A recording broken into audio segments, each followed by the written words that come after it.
Hello everyone, and welcome back to another episode of Ushanka Show, stories about life in the Soviet Union. Здравствуйте, дорогие товарищи! В эфире программа Ushanka Show. Today we're going to have another slideshow, and we're going to explore Soviet Union, year of 1982, Lake Baikal area. These photos were taken by my distant American relative. I call him Uncle Bill, but he was related to my father-in-law, who had a sister, who had a husband, and that husband had a brother, and that brother was Uncle Bill. And here he's pictured in 1971, the year I was born, in Nepal. So Lake Baikal, the deepest lake in the world, is located in the middle of Euro-Asian continent. And if you're not familiar with this lake, I invite you to watch this short video presentation that I made several years ago. It's about 3 minutes long, and then we'll return to our slideshow.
Okay, so I hope you enjoyed this short video presentation of Lake Baikal. And before we continue, I'd like to mention that I created a separate playlist, Uncle Bill's Slide Collection.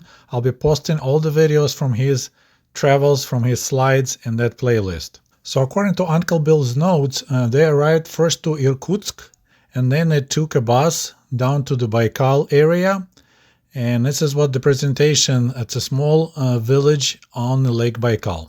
Okay, so that's the very first slide of Uncle Bill's. Once again, I want to remind you, it's 1982, so they arrived from Irkutsk. It's the pretty large city to the shores of Lake Baikal, And those buses are called LAZ 699, manufactured in Lviv, Western Ukraine. And LAZ is, of course, Lviv Autobus Factory, Lvivsky Avtobusny Zavod.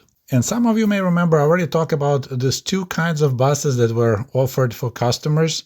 One was called soft bus with more comfortable seats, мягкий автобус, and that's what you see on this picture. This LAZ was a soft bus. And on this photo, it's the same LAZ bus in the hard option. So it's a hard seat bus. They call them жесткий автобус. And I think for American tourists to really experience Soviet Union, they should get hard bus, not that soft cushy bus. Another small interesting detail, these buses have different type of license plates. The one on the right, it's a newer type, which was introduced in 1980. And the older one with black background and white numbers and lettering existed from 1966 till 1980. So the bus on the right is pretty much brand new because we're talking about 1982. And the bus on the left is the older one. Another cute details I noticed, the older bus still got the Moscow Olympics logo painted on the passenger door. It looks like something was also painted on a driver's door, and my guess there was Misha the bear, the mascot of Moscow Olympics, but they kind of scraped it off, but they left the Olympics symbol on the passenger door. And another quick note about license plates. In those old-fashioned Soviet license plates, by looking at the letters, you can determine which town this vehicle came from. In this case, it says ESZ and IRA, so that's vehicles from Irkutsk. For example, in Michigan, you cannot tell if this car from Detroit or from Grand Rapids. You know it's from Michigan. In this case, you could tell because every large city had specific letter combination based on the names. Like Kiev vehicles will have KE, so you know it's from Kiev. And another interesting detail I noticed, usually Intourist, so that's the Soviet tourist agency that handled only foreign tourists, and that's why it's called Intourist, so it's a foreign tourist, FO tourist will be an English version. And usually it's painted on the side of the bus, the full name, Intourist. But it looks like Intourist didn't have their own buses in Irkutsk in Siberia, so they just rented local buses, and all you have just the temporary signs in the windshield says Intourist. And those are removable. Usually if buses travel between towns, that's what they put there. Just like in America, you see Greyhound. On the front, there's a display says Detroit, so buses heading to Detroit. In our case, we'll be saying like Kiev, Chernigiv, so you know the bus heading from Kiev to Chernigiv. In this case, it's a sign the bus was rented by Intourist. And they arrived to this hotel called Гостиница Baikal, Hotel Baikal. Well, once again, we're back in 1982. So it's pretty modern, kind of funky design.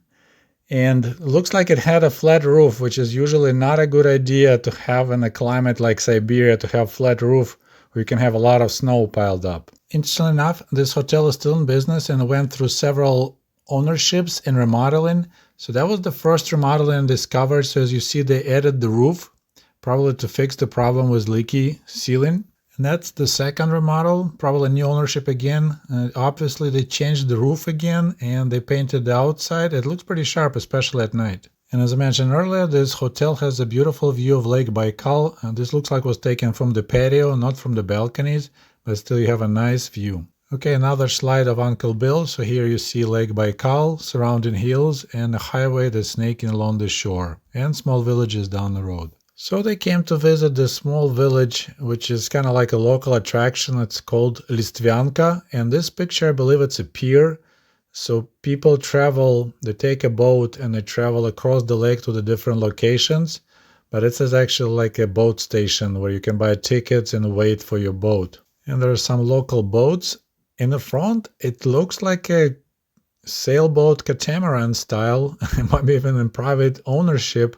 I never seen anything like that. And there's a bigger boats behind. I'm not sure the purpose. Maybe a fishing boat. The one on the left, smaller one, called Burun. And it looks like there is an outhouse on the far left on the pier. So that has a direct drop into the lake. Some more boats parked in the distance. It's all, of course, government-owned boat at that time. And then you have some driftwood laying on the beach. Some more boats. The one on the left, the white boat with the red star. It looks like a passenger boat. Once again, unfortunately, I don't know about the different types.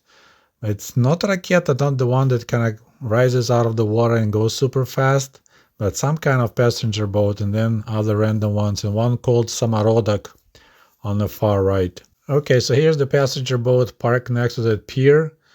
That little waiting station with Listvyanka sign is far back. Boat called or Pushkin or Katushkin. I can't tell from here, and looks like there's an American tourist bus. You could see a little bit the back of it visible, the green and white bus. So they came to this pier, but I'm not sure if they took a boat ride because Uncle Bill didn't take a single photo, of the lake. So I assume they just came to hang out in the village, but they didn't take a boat ride. And just a street view of that village. As you see, it's kind of like trapped, big hills on one side and Lake Baikal on the other side. I read there were also homes on the lake side, but after they built a large power plant on Angara River, I believe it's Sayana Shushinskaya gas, the lake went up and so much that they had to remove those homes, and now there's only homes on the hillside, nothing on the lake side. And look, it's where a blacktop stops and dirt road begins. And if you just watch my recent video about Soviet emergency services, right there, Skoraya Pomosh, RAF ambulance van going somewhere. It looks like they just let American tourists walk around and take photos. That's what Uncle Bill did. Dirt road, no blacktop. Once again, this is 1982, Soviet Union, first man in space, first satellite in space, first woman in space. Blah, blah, blah, and this is the everyday life of Soviet people out in the country. Note how the water spouts are done on the house on the left. Besides, the house looks super old. They just kind of made them stick out and spill the water as far as possible away from the home. Some more homes. This one looks like right next to the main road. We have a blacktop on the right. And having fences around homes out in the country was a big deal. So here, it's not really a privacy fence, more like for decoration, but still, you have to have a fence to show where your property line. I found strange that they painted log cabins. Back in Ukraine, log cabin is just natural wood, but maybe he had access to some military green paint, but the fence and the house paint exactly the same color. And you could see there's a new construction going on the left. Looks like somebody's building a house from the brick. Once again, God bless Uncle Bill. I would never waste my expensive Kodak film on these pictures because I wouldn't find anything so special about them back then, but now of course you could tell so much.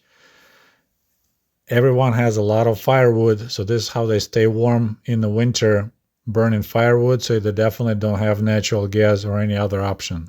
Looks like a lot of villagers had access to the same green paint, this guy as well. I noticed a lot of homes, pretty most of them have metal roofs. It's kind of different. And you could see gardens in the background. Once again, every garden has a little fence, so the cows or other animals won't go into it. Horrible location to have a garden on a hill like that, because if rain pours down, it will wash your tilled earth down really badly. So yeah, not a good location to have a garden, but I guess they had no choice. Also want to point out, they have a well right there by the house. So it's really convenient.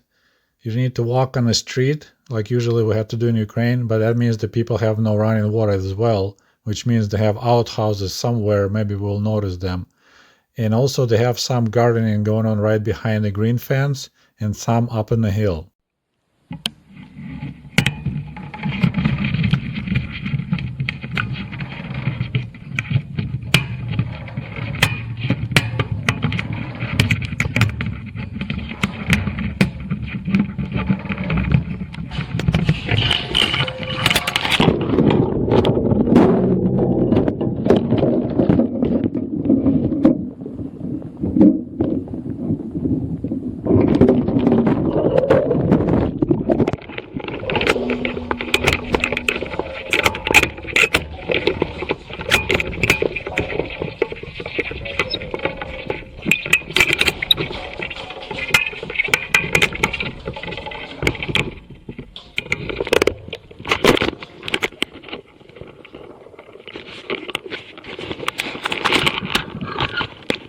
More homes. This one and one behind it on the right have a cement, kind of like a shingles roof, asbestos cement shingles. That's what a lot of people in Ukraine used.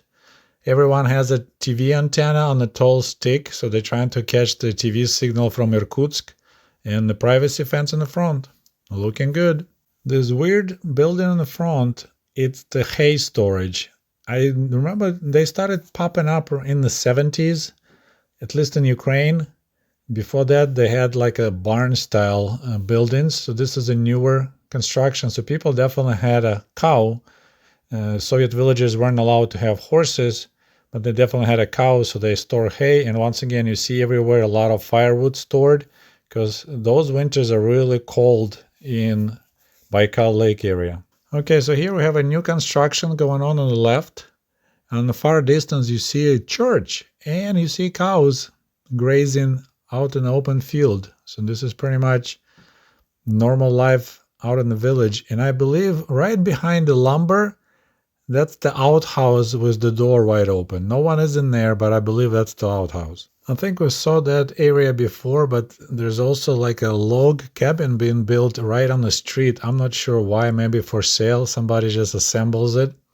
A lot of firewood once again, and you see the view of the gardens up on the hill. Now looking at this homestead, you could tell that people are doing really well. A guy is a real хозяин, real boss.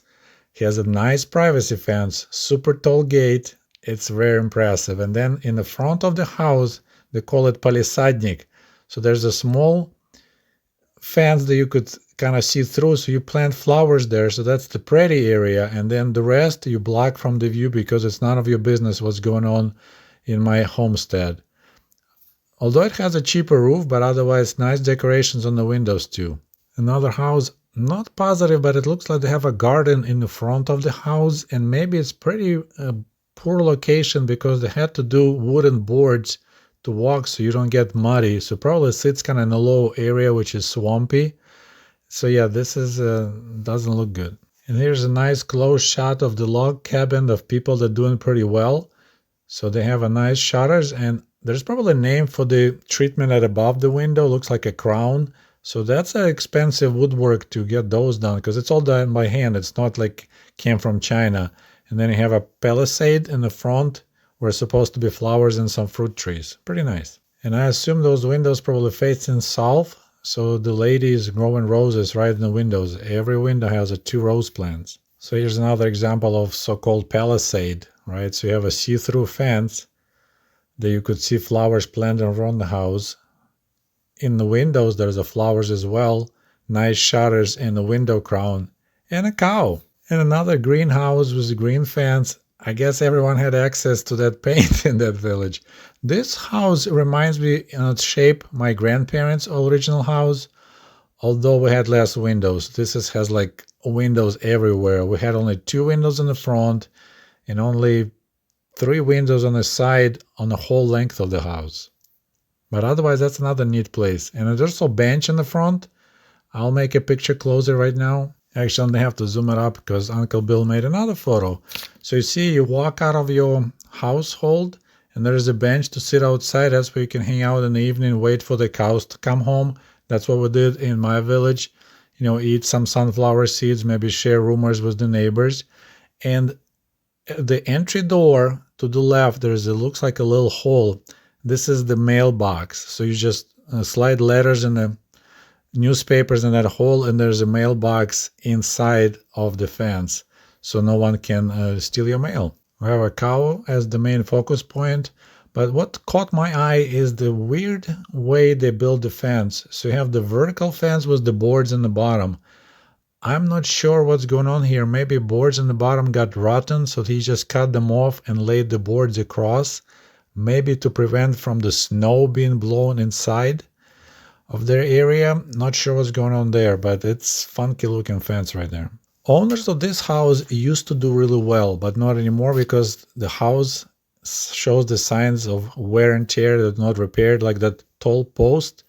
You could see has cracks and not repaired, but they have a blacktop going to their house, so that's very impressive. They also have a little red star on the post on the left side of the door. That means that the veteran of World War II lives in this house. Once again, you have a mail slot in the fence, really fancy bench painted blue color in this case, and a palisades with flowers. And also you could see there's an interesting gutters which is like a hanging on the wires in order to catch the rain and route it away from the house. Okay, so just I made a close shot, zoom the picture. So you see the red star on the post, you see the mail slot in the fence, and you see gutters on the left next to the house number 31. And they like their privacy because above the door they put another little kind of like a fence too. Another nice looking home, once again has a cement roof, but looks like this log cabin was purchased because there's a numbers on logs. I found it bizarre. Really cool fancy windows, nice looking shutters on the window crowns, palisade in the front. But I want to notice in Ukraine they don't bump out those. They're flush with the main fence. In this area, they actually bump out their palisades for the flowers area, so they're not flush with the main flow of the fence and the gates. It's kind of different. Okay, so I made a close shot. So once again, you have a red star on the post, so that another veteran lives in here. You got a hole for the mailbox above the bench. You got those numbers on the log cabins. And they also have a black top in their front. So make me wonder, maybe for the veterans of World War II, sometimes in the 70s, as a part of the Leonid Brezhnev, let's take care of our veterans, they actually made the blacktop entries to everyone who was a veteran. That's just my guess. Nice hill view. Makes me wonder if it's pouring rain, is the water will be like rushing down the hill and flooding these people. Once again, a lot of same green paint. So obviously they had access. They were stealing this paint somewhere. And then you got cows. And another greenhouse with the green fence. And you could see there's a ladder on the roof. So that gives you access to clean the chimney without the risk of breaking those. It's pretty thin, like cement asbestos shingles. I don't know how about you guys, but looking at these photos, I feel like I want to have a shot of vodka. Vodочка. So here you got a kind of back area, mud everywhere, puddles, right? And there's a walkway where people walk. This house on the left has interesting one-way shutters. So shutters kind of one-sided and they close the whole window. So less fancy, so these people don't do that great. And then you have a lot of firewood. Cold winters in Siberia. More green fences, more log cabins, more puddles. And you see people like struggle to keep these puddles from growing because if you keep them driving, it will get worse. So they bring in rocks trying to fill it up. And I honestly don't know why they brought American tourists in this area because there's definitely nothing to show off and hardly any people. That's the bizarre part. And I also wonder about mushroom hunting up in those hills, but my goodness, it will kick your butt to climb that hill looking for mushrooms. A short lesson of Russian language. This is called luzha. Luzha. Those puddles and the house on the right, that's a really bad location, but they probably had no choice. This is what Collective Farm told them. This is where you can build your home because you see their fence on the bottom all rotted away because it just sits too low and it's too much water in the ground. Another cute house with two-colored roof. A funky gutter system, beautiful window treatments, and another green fence. Well, if you are looking for the picture that represents the word rustic, this is probably the best photo you can find. It's so rustic, it's not even funny. Hey, we finally see some local people and the most amazing, this water well. So this is, I want to say, the original. I haven't seen anything like that in my village, and we were poor village, but this is not even like built out of brick or cement. This is log cabin style well. This is crazy. I'm not sure how the well goes below the ground, but above the ground, this is ancient way how they used to build water wells in Russia. More green fences, some more local people. Those look like old guys, and looks like they got delivery of firewood, but my goodness, cutting down those logs, that's a lot of work. Another green fence, and you see they had full colors. And I just want to mention, this home is also a log cabin. It's just covered by boards, so if people had extra money, they could make their home more attractive and maybe extra insulation could be added. So they will, называется обшить, like to sew on the top, so that's the boards that cover an actual log cabin. This is kind of interesting. So this is not the road that been used by vehicles. It just looks like only people walked. People on the left used the extra boards to maintain their fence from falling. And grass looks mowed because cows eat every shred of grass. One of the nicest homes, once again, green color, dark green fence, has a bench to hang out with neighbors. And once again, they put a lot of windows. I'm impressed. I'm not sure why. Maybe to catch all the sun in the summer and then they'll close the windows in the winter.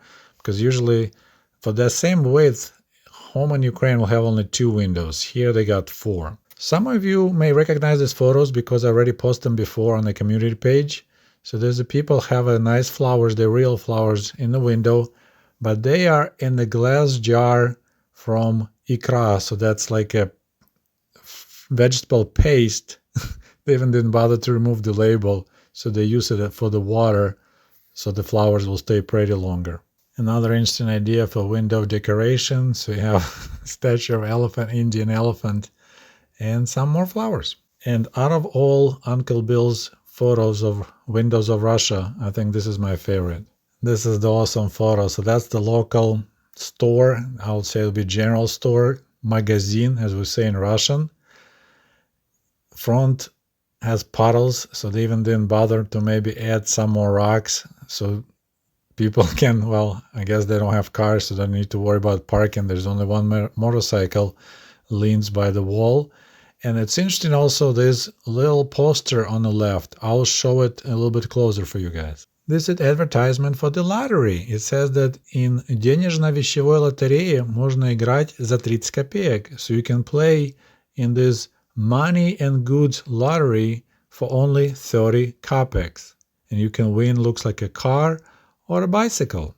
And it looks like it's not professionally made advertisement. And they just told them like, hey, make a poster, and some local guy painted it. And here's the example of the lottery ticket as advertised on the previous poster. Билет денежно-вещевой лотереи 1981. So this is a ticket of the money and goods lottery, and the price is 30 kopecks, just as advertised. On the back of that ticket, there's the rules. It says if you won a thing, so for example, a car or motorcycle or the stereo, you can get cash value instead of the item. But most people would prefer item, because if you want a car, you can actually sell it for double what would government give you is the value.